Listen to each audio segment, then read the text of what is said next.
everybody, Cutthroat Cure here, bringing to you another Cutting Corners tutorial where we're going to discuss a little bit about dry pigments, and we're going to make a little bit of a mess when we're doing it today. One of the things I like about dry pigments is that the realism that they can bring to your models and some of the stuff that you can do. So I wanted to kind of bring some of the basic information that I've learned along the way into the studio so that you can basically get some pigments of your own, make a few messes, and just have some fun and use a technique that in the last year has become a really cool experience for me. So stay tuned, and once again I'm going to go over all of the materials that I have, that I use, some of the small tricks that I've used for both airbrush and brushing it on, as well as, you know, just some cool things about applying it to your models. So yep, we're going to get right to that. Alright guys, getting right into it, let's go right into dry pigments. Now, one of the things about dry pigments that you're going to want to understand is that they are messy. They can make a lot of a mess, they can get everywhere, they will stain things. They are basically the dry form of paint. Like, what makes paint is pigments and other materials. So this is a dry form of that. This is what they use to make paints. Now, I mean, you could even use these, not that I do, or that other people, that people can basically, is that you can take these and mix them up and actually make them into paints. But that's not what we're going to discuss today. So let's go over some of the things we're going to need. Just like some of my other videos, we're going to need a host to work on. And I picked just a random base that I had in my materials that I think I had gotten as a just kind of a little freebie from a company. I don't remember which company gave this to me, so I feel a little bit bad about it. But for today, it's going to serve its purpose. As you can see, I zenith primed the model just so that you know, you could see the different colors as I'm working over it. If you're interested in learning how to prime like that, please check out the video on zenith priming. As usual, I have blue tacked it to one of my famous pill bottles, one of my favorite tools to use, so that's going to hopefully serve us well. Some of the other things you're going to need are is your dry pigments. So I picked out a few colors and some of the different brands. So I have a burnt umber from Vallejo Pigments, and I have a iron oxide, which is a black, from Vallejo Pigments. So as you can see, they are they don't look like much, but they definitely have like a if you can see it in there, they are very much just like powder, and you can hear it. So so yeah, so there's two from Vallejo Pigments that I picked out. And then I also got one from Secret Weapon, and this is a really fun green color, so kind of like doing moss, or I also have one that can do sewage. I think I actually have that color right here. So, you know, you've got two different types of green. So I mean, depending on what you're doing, the different types of pigments you use can add a lot of what's the word I'm looking for? Differentiation when it comes to your coloring and your basing. So yeah, so Secret Weapon's good company to use. So is Vallejo. So I mean, it really depends on which colors you like and whatever you have available to you. So some of the other stuff we're going to need is we're going to need brushes. Now, these brushes are not going to be your Series 7 or your P3 brushes or your Rosemary and Company. No, these are going to be the cast outs. These are going to be what I'm going to term as the shit brushes. So these are some super crappy brushes. So, and it's not that they were always crappy, it's just the fact that they've been put through the ringer, they've been used a lot, and they serve their purpose. And instead of throwing them away to die a death, I have saved them to use them just for pigments. So I have some old GW dry brushes here, which are just good in general, and I actually still use these as dry brushes. But I also have a GW long brush, which is just absolutely torn to shreds.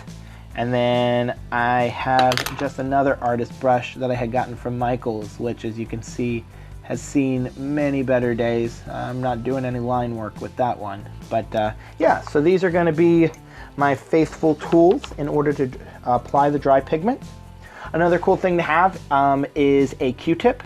This can be good for like moving the dry pigments around, picking up dry pigments that may have fallen into an area you don't want, or even applying dry pigments with like a patting motion. So it's just a good tool to have. You may not use it in the entire time you're applying your dry pigments, but it's not bad. It's not a bad item that you know, just to have around, and it's super cheap.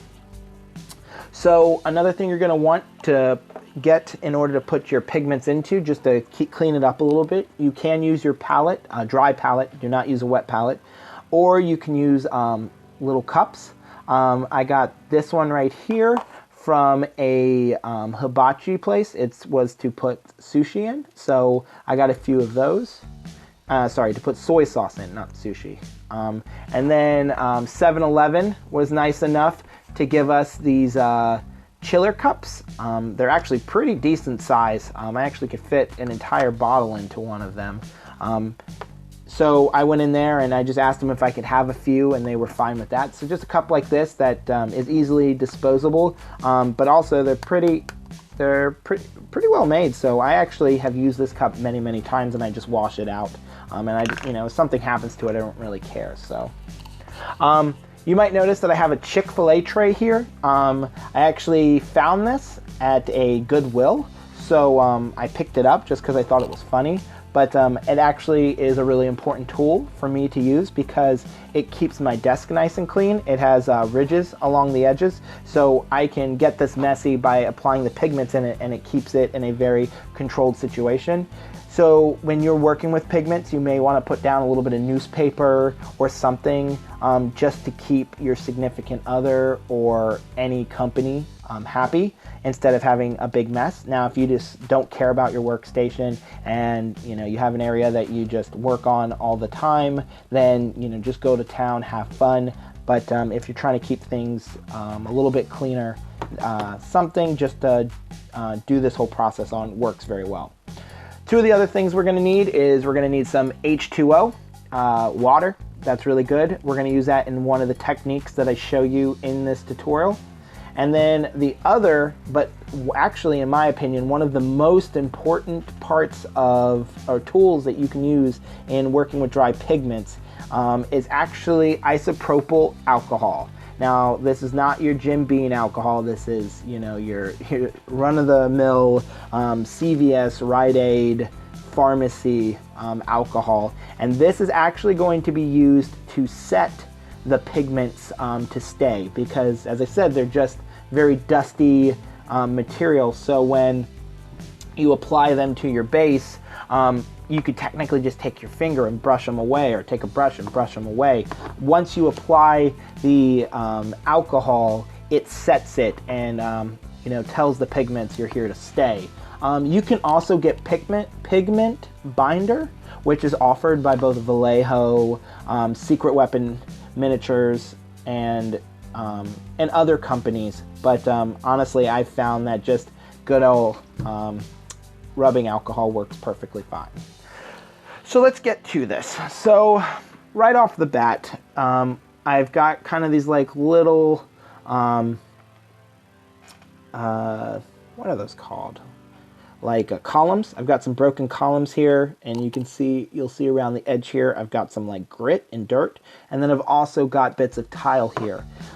So one of the things I wanted to do when I was working on this is I just kind of want to make this base dirty. This is not a base I'm using for anything, so I think I just want to have some fun with it. So right off the bat, I decided that I'm going to decide that I want to use some of this brown. So one of the things you're going to do is you're going to take your brush and whatever cup you want to use, and as I said, you're going to want to kind of pat it down so that, because as I said, this stuff is straight up just dust. So a fan or a sneeze or anything like that will send this stuff flying. So I'm going to show the camera. As you can see it's just straight up dust. And look at that. So I'm going to put some of this into one of my little cups so that I can play around with it. Make sure, especially on these Vallejo bottles, they have these really, really strong twist caps, but they will not stay on unless you actually like really tighten them. You got to push down and you got to tighten them.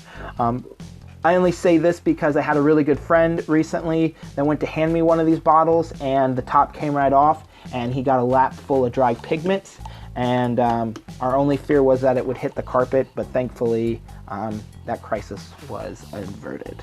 So let's look at this. So definitely you have this dirt here. You have this dirt right here that I'm thinking about I want to be brown. So all I'm gonna do is take my brush and dip it into the dry pigments, and as you can see I've got a whole brush full of it, and I'm just gonna take it and I'm just gonna dab. Like I'm just gonna hit this like crazy. And as you can see, you might be able to see some of the smoke as I'm doing this, but if not, it's not a big deal. You'll see the end result. And I'm just kind of pushing it in here. And what it's doing is it's adding texture to the dry areas, and it's also kind of looking, so already just doing that one part right there, that makes that look real dirty, like it's kind of like dirt that has kind of fallen. So just taking some more of this, and I'm actually going to go around this edge here, and I'm just going to apply it in there. And there you go, just pushing it in there. And you know, as I said, this stuff can be a lot of fun just because you can kind of go crazy with it, and you know, just kind of do what you want. And the cool part is until you set it, as you might have seen when I just blew, until you set it, the pigment is not stuck.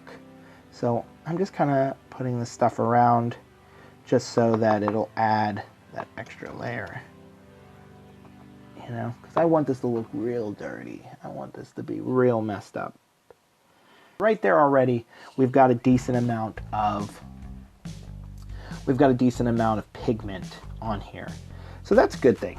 So now so if I really wanted to remove parts, so let's say, I'm just gonna brush this off real quick. So say that this stuff right here, I just didn't like being right there. So you can take your brush, and I mean, you can kind of mix it in, but for the most part, like, you can just pull that stuff right off. And I'm gonna actually use my Q-tip for this.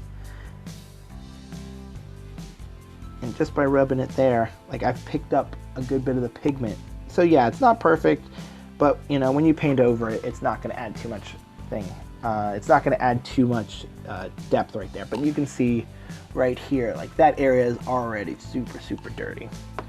But what I do want to do right here is I'm going to add some mud.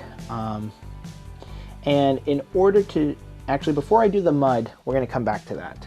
I actually am going to get my other cup, and I want to add some moss. So let's pick up this, which one's more mossy? Let's go with these. We're going to go with sewage muck. Is that the focus? We're going to go with Sewage Muck by Secret Weapon Pigments, just because it's a darker green, and I think the darker green is going to look a little bit better. And it also might be able to pick this up. So I think that's a little too green, actually. That dark green's too green. We're going to actually go with Faded Green. Once again by Secret Weapon Pigments. This is a one thing, so I can just throw it right in here.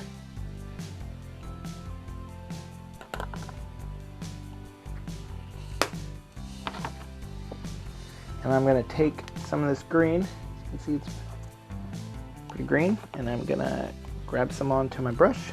I'm going to actually pat a little bit off just so it's not too overdone. And I'm going to go right to this column right here, and I'm going to just moss it up.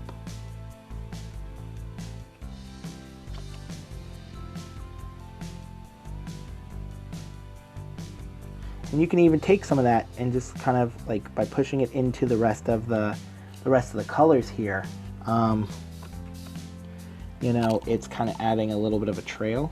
So I mean, I can kind of mix up the colors a little bit, so it adds a little bit of, you know, mixture between the colors. You can already see right there that it's already, you know, adding a good bit of green to this. So here we go.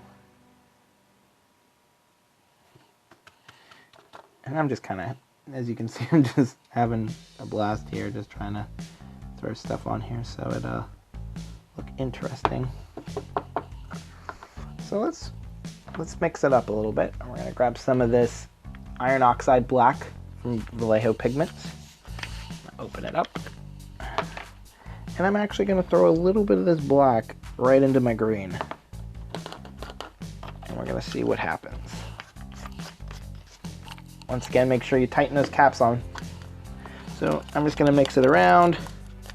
And this actually turned that brighter green pigment that I had into a much darker green pigment, as you can see in here. So maybe this will actually look a little bit better.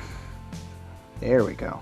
I'm just mixing that in there, just patting it in, because the whole point of this isn't to really, you know, you're not really being like, you want to have a little bit of controlled, you know, you want to have a little bit of the controlled chaos when you're working with this, you know, and you have like a direct plan with it.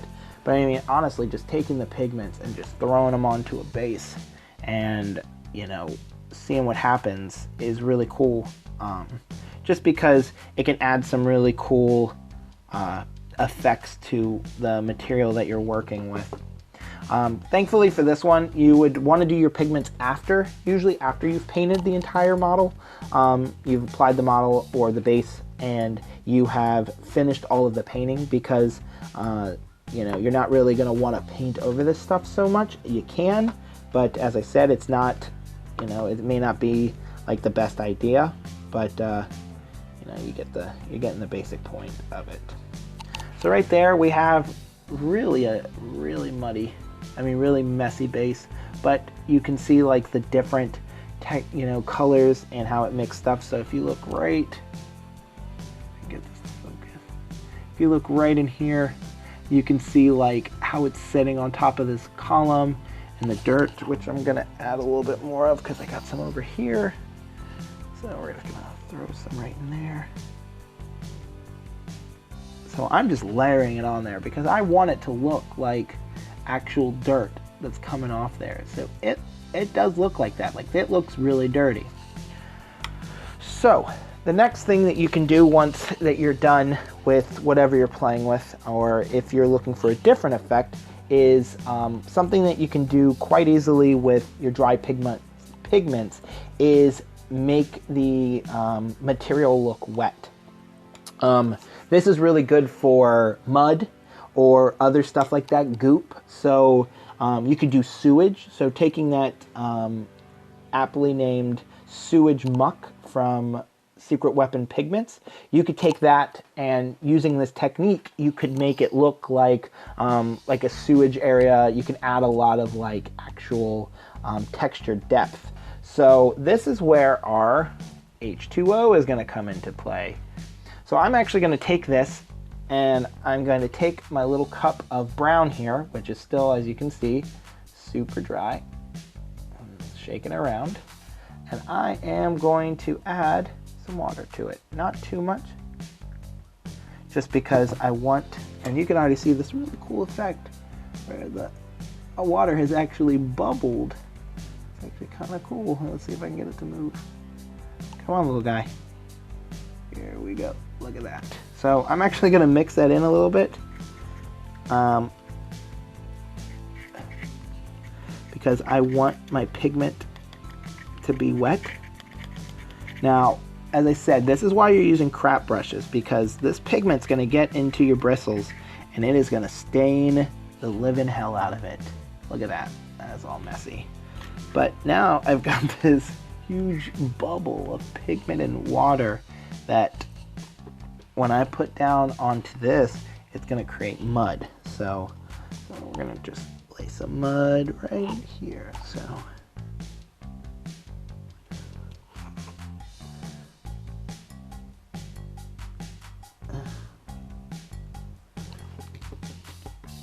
and when I set that, that's actually going to be really, I'm just pulling some water off that. There we go. That's actually going to look really muddy, and it's going to add, like, the water is going to set and add a lot of texture to it so that you are able to create some cool, like, muddy effects. Now, something that's really cool with this is if you have a ton of pigment in your water and you want to go to town with it, you can actually do things like take your, you're taking your pigment. I'm going to toss a good bit of pigment in here just for the hell of it. You can take your pigment and you can take, like, army tracks, the tracks of a model, and just with the more pigment you put into it, you don't actually need a ton of like I said, I gotta be careful because this brush that I have is holding a lot of water, so so actually I'll take one of these other brushes just to have a little bit more fun with water. I'm actually gonna apply it on here.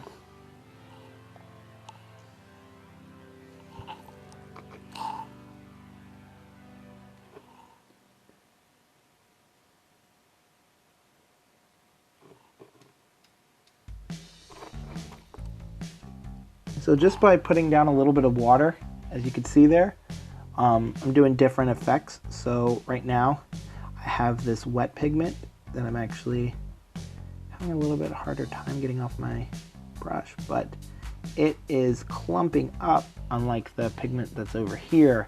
So the different types of pigment, I have my dry pigments that are up here. So let's get this right in the camera. So I have my dry pigments up in here. As you can see, they're very dusty looking. And then right over here, I have my super wet pigments, which is going to stain that and actually look like a mud puddle. And then right here in the middle is actually a little bit of a closer mixture where actually the pigments are a little bit harder. So therefore, they are sticking up a little bit more than the other areas. So just by taking some of these pigments and getting them wet and then just putting them on there, like, you can just add different textures, as you can see. So so what I'm going to do next is I'm going to show you the two different ways that you can kind of put some water in a cup real quick.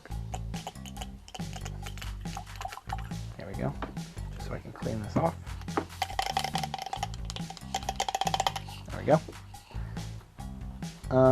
So basically, the next thing you're going to want to do is, once you have your stuff looking exactly the way you want it, and I'm going to toss the rest of this dry pigment that I had in this cup in here just so I can reuse this for my alcohol. You're going to want to set it so that you can keep the effect that you just worked on the way it is. So as you can see here, looking at our model again, we have a lot of a lot of real cool, like, little effects. Like, I tried to mix the colors in. We've got our mud here. And when that dries, it's going to dry really textured. And if you look here on the very, very edge, like, you can see some of the other mud we made, as well as, like, the lighter stuff up here. So what I'm going to do with this is I'm actually going to take some of my isopropyl alcohol, and I am just going to put some into a cup.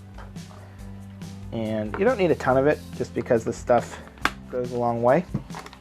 But I'm just going to dip my brush into it, and basically I'm just going to legitimately just apply it right on top. And the cool part about alcohol is that it dries rather quickly, just because of the way that it just the way it is. But you can see just from this, like, it's sitting and it's going to evaporate / dry. And when it does, all of the pigments that I just set are now stuck there forever. So I will go around the edges here.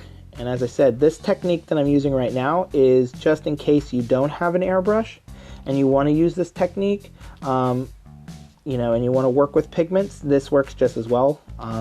you can, you know, just kind of brush over all of the areas that you just worked with, taking the alcohol and just applying them where you want them. And, you know, that's going to do a lot. Now, once this dries, which I will probably speed up a little bit. Once this dries, it'll look really good. So what I'm going to do now is the second technique, which is I'm actually going to hop over here for a second and throw my airbrush on while I can. All right, so what I'm gonna do on this part is I'm actually just going to take my airbrush and I'm gonna put a little bit of alcohol into the cup of the airbrush. And my basic goal of this is just, I need enough to work with. I'm gonna do this off camera just because I have my area. So I'm taking the actual base and I'm taking the alcohol and I'm lightly spraying the alcohol liquid into the pigments so that it sets. Now, why I do this way is just because this is going to set my pigments a lot faster. It's going to take less work, and it has the same good, it has the same end result. Now, the thing you want to notice about this is you want to keep your PSI on your airbrush probably around 20 to 30, because you don't want it so powerful that it blows all of your hard work off. So I'm going to put this back and let me empty out the rest of this alcohol. There we go. Now, a lot of people will use alcohol for cleaning their brush, and that's completely fine. So running the alcohol through the airbrush isn't a bad thing. Give me 1 second. Let me turn off my airbrush. There we go. And right off the bat, let's look at what we've got here. So I use the airbrush a little bit to speed up the drying process, but already you can see like all of the different textures that we have here. So looking at in here, excuse me, this is where we had all of our dry pigment, and it is, for lack of a better word, dry. Here is our mud, and you can see, like, looking at it at the different angles, it's kind of gritty, but it's actually like become part of it. Even rubbing my finger there, nothing's coming off because the alcohol set it. So as I said, you can use the pigments to change a lot of the colorations and textures of stuff to add different effects. Of course, on this base right here, I just went buck wild and threw a bunch of stuff down so we could just look at different effects and try different things. But you can see the general concept of how this might work. My favorite part would probably be this rock right here, because, you know, you kind of get this cool little like darker area in there. The columns are definitely my favorite part, just because they really took to using the pigments very well. But the mud's not bad, and of course it looks like a shambled mess because I use like so many colors, but you get the basic general concept of it. So using stuff like that, you can do a lot for your bases, especially when you're working with other materials. When you actually put your model onto this and you're working with stuff, you can take the dry pigments and you can actually put it on their boots and such, and that will add an effect of mud, which can be really helpful, and it can, you know, kind of add a little life to your model. Something I'm going to do is I'm going to bring in the current model that I'm working on. So this is my Trollkin Champion, and as you can see on his base, I have done a lot of pigment work on trying to make it look more realistic. And if I really wanted to push it even more, I would add pigments to his actual shoes, his boots here, so that they kind of blend in. As you can see on the rest of this, there's a decent amount of pigment around there, which I use on top of my dirt for a more natural look. So on this model, just to give you a little general concept, so you can see what we're doing in action, is I'm actually going to take my older brush. I'm going to grab a little bit of my brown pigment because this is what I've been using. I'm going to shake off a good bit because unlike our previous work. I'm not trying to make a big mess out of this. I'm actually going to just take his shoe right here, and I'm going to get as close as I can, and I'm just going to pat on it, and that's not working too well, and I'm just doing this. I can add a little bit of texture, like muddy texture to it, as you can see in that edge there. Now, what I would definitely do if I was really working with this and stuff, I would go over his shoes and tie it into the rest of the base, just because I have this darker brown here. So just really tying that in, you know, making it look like he has definitely been walking through miles of mud and maybe some dirt, trying to get to the enemy. And just by doing this, it really can tie your model, which should be the focal point of what you're working on, into the base that you've been playing around with. So just by doing this, I now have tied the colors that are in the base here onto his actual self. So you can see here on his shoe that we have the dirt here on the base, and now we have dirt there on his shoe, and that makes it look a little bit more natural. And when I set that, it'll set with a little bit more of a gritty feel, so that you can get that effect. So as you can see on this one, I actually left some dry pigment up in there, so it actually sets and looks a little bit dirtier. So I will probably finish this guy up in a different video, but yeah, so that is the basics of dry pigments and how you use them. Of course, there's plenty of other techniques that you could probably learn how to do, and there is so many different brands and styles of pigments you can do. I know my own dear friend Shoshana, from Shoshi's Magnificent Painting, she likes to use actual pastels. She will grind them up, like scrape them off into dust, and use those as pigments, because pastels are basically straight pigments. So that's another kind of fun way you can do it. I personally like using the Vallejo and Secret Weapon. They're super easy. I can just buy them. I don't have to do a lot of work. But I think it adds a lot. As you can see, after letting this sit for a little bit longer, we definitely have that gritty feel that we were looking for. And when somebody looks at your base, they're definitely going to see that extra layer of texture to it. So one final pass over.